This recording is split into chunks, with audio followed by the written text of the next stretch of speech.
सोचिए अगर एक दिन सुबह आप उठते हैं, फोन उठाते हैं और बैंक का एक मैसेज आता है, आपके बैंक अकाउंट में 50,000 रुपए क्रेडिट हुए।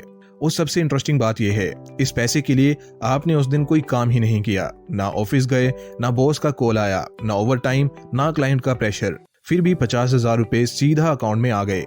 अब ये सुनने में थोड़ा फिल्मी जरूर लगता है, लेकिन सच ये है कि दुनिया के सबसे अमीर लोग ऐसे ही पैसा कमाते हैं। वो अपनी जिंदगी भर सिर्फ काम करके पैसा नहीं कमाते, बल्कि एक स्टेज के बाद वो पैसे को अपने लिए काम करना सिखा देते हैं। और जब पैसा आपके लिए काम करना शुरू कर देता है, तब धीरे धीरे इनकम का पूरा गेम ही बदल जाता है। अब आपका टाइम और पैसा दोनों एक साथ काम करते हैं। इसी कंसेप्ट को कहते हैं पैसिव इनकम, मतलब ऐसा पैसा जो आपको मिलता रहे चाहे आप काम कर रहे हो या नहीं। और आज की वीडियो में मैं आपको कोई बोरिंग फाइनेंस लेक्चर नहीं देने वाला, ना ही मैं आपको कोई कॉम्प्लिकेटेड फॉर्मूला समझाने वाला हूँ, बल्कि आज मैं आपको एक कहानी सुनाने वाला हूँ। 3 दोस्तों की कहानी। 3 ऐसे दोस्त जो बिल्कुल आम मिडिल क्लास परिवार से थे। उनके सपने भी बिल्कुल आम थे, एक टेंशन फ्री लाइफ, फैमिली के साथ टाइम और ऐसी इनकम जो रेगुलर आती रहे, ताकि उन्हें हर महीने सैलरी के लिए किसी जॉब पर डिपेंड ना रहना पड़े। तो आइए अब सीधा शुरू करते हैं इन 3 दोस्तों की कहानी। एक छोटे से शहर में 3 दोस्त रहते थे, अर्जुन, भरत और समीर। तीनों बचपन से ही अच्छे दोस्त थे, साथ में स्कूल गए, साथ में बड़े हुए और जिंदगी के सपनों पर भी अक्सर साथ बैठकर बातें करते थे। तीनों मिडिल क्लास परिवार से थे, इसलिए उन्होंने अपने घर में एक चीज हमेशा देखी थी। माता पिता पूरी जिंदगी मेहनत करते रहे, लेकिन फिर भी पैसों की चिंता कभी पूरी तरह खत्म नहीं हुई। कभी बच्चों की पढ़ाई का खर्च, कभी घर का खर्च, कभी अचानक कोई मेडिकल बिल। यही सब देखकर तीनों दोस्तों के मन में एक सवाल हमेशा आता था, क्या पूरी जिंदगी सिर्फ नौकरी करके ही गुजारनी पड़ती है? क्या ऐसा कोई तरीका नहीं है जिससे पैसा खुद व खुद आता रहे? धीरे धीरे समय के साथ तीनों को एक बात समझ में आने लगी, सिर्फ सैलरी इंसान को जिंदगी भर की सुरक्षा नहीं दे सकती, क्योंकि सैलरी तभी आती है जब आप काम करते हैं। अगर किसी वजह से काम रुक गया तो सैलरी भी रुक जाती है। और यही वजह थी कि इन तीनों दोस्तों ने एक दिन बैठकर एक बड़ा फैसला लिया। उन्होंने कहा, हम सिर्फ नौकरी के भरोसे नहीं रहेंगे, हम ऐसा सिस्टम बनाएंगे जहां पैसा हमारे लिए काम करेगा। और फिर तीनों ने एक कॉमन गोल तय किया। उनका लक्ष्य था इन्वेस्टिंग के जरिए हर महीने 50,000 रुपए कमाना। अब 50,000 रुपए बहुत बड़ी रकम तो नहीं है, लेकिन इतनी जरूर है कि घर का खर्च आराम से चल सके, परिवार को बेसिक सिक्योरिटी मिल सके और सबसे जरूरी हर महीने पैसे की चिंता कम हो जाए। लेकिन यहाँ से कहानी इंटरेस्टिंग हो जाती है। तीनों का गोल तो सेम था, 50,000 रुपए हर महीने, लेकिन उस गोल तक पहुंचने का रास्ता तीनों ने अलग अलग चुना। और सबसे पहले हम बात करेंगे पहले दोस्त की। पहला दोस्त अर्जुन, डिविडेंड स्ट्रेटेजी।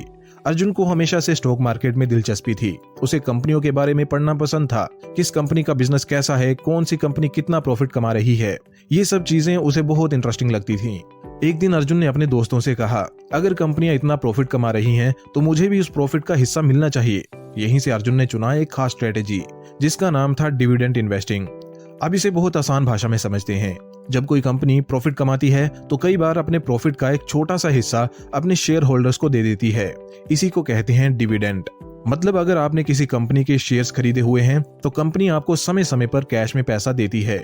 अब एक छोटा सा एग्जांपल समझिए। मान लीजिए किसी कंपनी का एक शेयर है जिसकी कीमत है 1,000 रुपए और वो कंपनी साल में 40 रुपए डिविडेंड देती है, तो इसका मतलब हुआ उस कंपनी का डिविडेंड यील्ड लगभग 4% है। यानी अगर आपने उस कंपनी में 100 रुपए लगाए हुए हैं तो साल में आपको लगभग 4 रुपए डिविडेंड के रूप में मिल सकते हैं। अब अर्जुन ने बैठकर थोड़ी कैलकुलेशन की। उसका गोल था हर महीने 50,000 रुपए कमाने का, मतलब साल का 6 लाख रुपए। अब अगर एवरेज डिविडेंड यील्ड लगभग 4% मान ली जाए तो 6 लाख रुपए साल का डिविडेंड पाने के लिए अर्जुन को लगभग इन्वेस्ट करना पड़ेगा 1.5 करोड़ रुपया।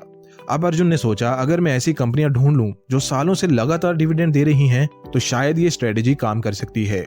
इसलिए उसने कुछ ऐसी कंपनियों पर ध्यान दिया जो भारत में लंबे समय से रेगुलर डिविडेंड देती रही हैं, जैसे ITC Limited, Coal India Limited, Hindustan Zinc limited.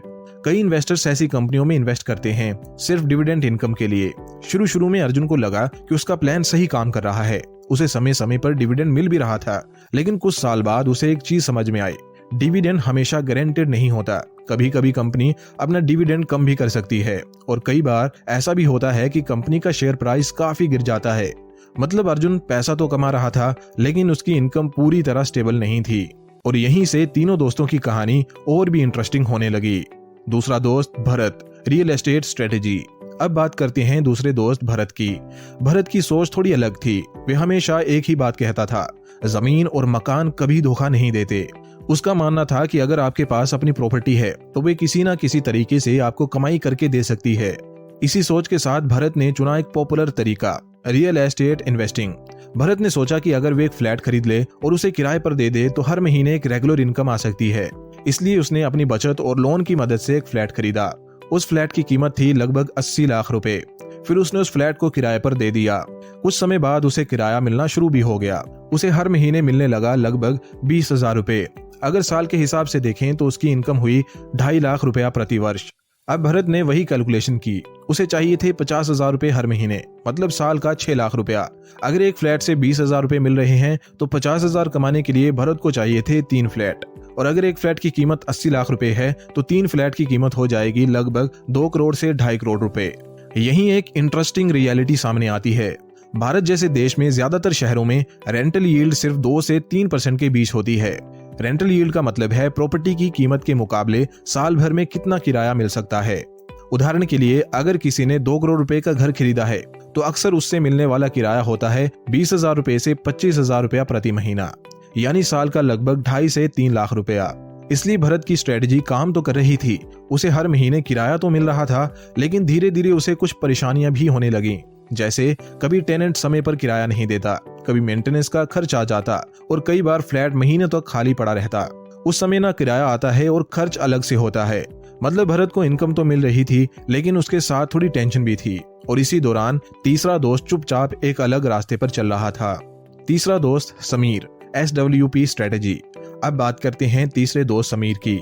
Sameer तीनों में से सबसे शांत स्वभाव का था। वे ज्यादातर बोलता नहीं था, लेकिन हर चीज को ध्यान से समझता था। उसने देखा अर्जुन स्टॉक मार्केट में डिविडेंड ढूंढ रहा है और भरत रियल एस्टेट में प्रॉपर्टी खरीद रहा है। लेकिन समीर ने एक अलग फैसला लिया। उसने सोचा, मैं जल्दी पैसा कमाने की कोशिश नहीं करूंगा, मैं लंबे समय तक पैसा बढ़ाने की कोशिश करूंगा। और इसी सोच के साथ समीर ने शुरू की म्यूचुअल फंड्स में लॉन्ग टर्म इन्वेस्टिंग। उसने कोई कॉम्प्लिकेटेड स्ट्रेटजी नहीं अपनाई, बस एक सिंपल तरीका, हर महीने SIP का मतलब है हर महीने एक फिक्स्ड अमाउंट म्यूचुअल फंड्स में इन्वेस्ट करना। समीर ने यह काम बहुत डिसिप्लिन के साथ किया। हर महीने इन्वेस्टमेंट, चाहे मार्केट ऊपर हो या नीचे। समय बीतता गया, 10 साल, 15 साल और लगभग 20 साल भी चले गए। धीरे धीरे कंपाउंडिंग का जादू काम करने लगा और इतने सालों में समीर का इन्वेस्टमेंट बन गया लगभग 1.5 करोड़ रुपया। अब यहाँ से कहानी इंटरेस्टिंग हो जाती है, क्योंकि अब समीर ने शुरू किया एक तरीका जिसके बारे में बहुत कम लोग जानते हैं। इसका नाम है SWP, सिस्टमैटिक विड्रॉल प्लान। इसे आसान भाषा में समझते हैं। अगर आपने SIP के बारे में सुना है तो SWP उसका उल्टा है। SIP में पैसा बैंक से निकलकर इन्वेस्टमेंट में जाता है, लेकिन SWP में पैसा इन्वेस्टमेंट से निकलकर आपके बैंक में आता है। मतलब इन्वेस्टमेंट आपको हर महीने इनकम देने लगता है। अब एक एग्जांपल से समझिए। मान लीजिए समीर के म्यूचुअल फंड्स में कुल इन्वेस्टमेंट है 1.5 करोड़ रुपए और उसका पोर्टफोलियो एवरेज लगभग 12% रिटर्न दे रहा है, तो साल का रिटर्न होगा 18 लाख रुपए। अब समीर हर महीने निकाल रहा है 50,000 रुपए, यानी साल का विड्रॉल 6 लाख रुपया हुआ। अब इंटरेस्टिंग बात देखिए, इन्वेस्टमेंट कमा रहा है 18 लाख रुपए और समीर निकाल रहा है 6 लाख रुपए। मतलब पैसा निकालने के बाद भी उसका इन्वेस्टमेंट आगे बढ़ता रहता है। यही वजह है कि बहुत लोग रिटायरमेंट प्लानिंग में SWP का इस्तेमाल करते हैं। भारत में भी कई निवेशक म्यूचुअल फंड से हर महीने रेगुलर इनकम लेते हैं, जिन्हें मैनेज करती हैं बड़ी कंपनियां जैसे HDFC mutual funds, SIP mutual fund, ICICI prudential mutual fund. और शायद यही वजह थी कि तीनों दोस्तों में सबसे स्टेबल इनकम समीर के पास थी, क्योंकि उसका पैसा अब सच में उसके लिए काम करना शुरू कर चुका था। अब सवाल आता है, अगर आप इन तीनों दोस्तों की कहानी देखें तो मन में एक सवाल जरूर आता है, इन तीनों दोस्तों में से सबसे बेहतर तरीका कौन सा है 50,000 रुपए हर महीने कमाने के लिए? डिविडेंड, रियल एस्टेट या म्यूचुअल फंड्स और SWP? देखिए, सच ये है कि तीनों तरीकों से पैसा कमाया जा सकता है, लेकिन अगर सिंपल, प्रैक्टिकल और लॉन्ग टर्म तरीके की बात करें तो ज्यादातर लोगों के लिए एक चीज सबसे ज्यादा काम करती है, लंबे समय तक इन्वेस्टिंग और फिर SWP से इनकम लेना।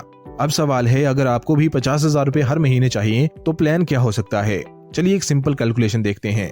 फाइनेंस की दुनिया में एक रूल काफी पॉपुलर है, 4% विड्रॉल रूल। इसका मतलब है अगर आपके पास एक बड़ा इन्वेस्टमेंट कॉर्पस है तो आप हर साल उसका लगभग 4% निकाल सकते हैं सेफली, और फिर भी आपका पैसा लंबे समय तक चलता रहता है।